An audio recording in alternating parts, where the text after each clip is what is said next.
আমার কি দোষ বলেন তো? আপনি যে আমাকে দোষ দিলেন এখানে আমার কি দোষ? এক তো আপনার ফ্যামিলি আমাকে জোরপূর্বক আপনার সাথে বিয়ে দিয়েছে। আমি তো একবারও বলিনি যে আমি আপনাকে বিয়ে করতে চাই। আমি আপনার ভাইকে ভালোবেসে বিয়ে করেছিলাম, কিন্তু সে তো আমাকে রেখে চলে গেল। তার মধ্যে আপনি আর আপনার ভাই দুজন দেখতে একদম একরকম। এখানে আমার কি দোষ?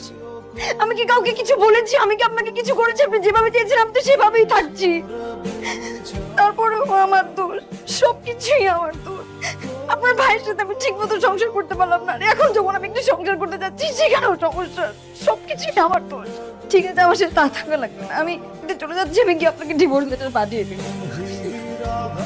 সরি, আমি এভাবে রিয়েক্ট করতে চাইনি। সরি।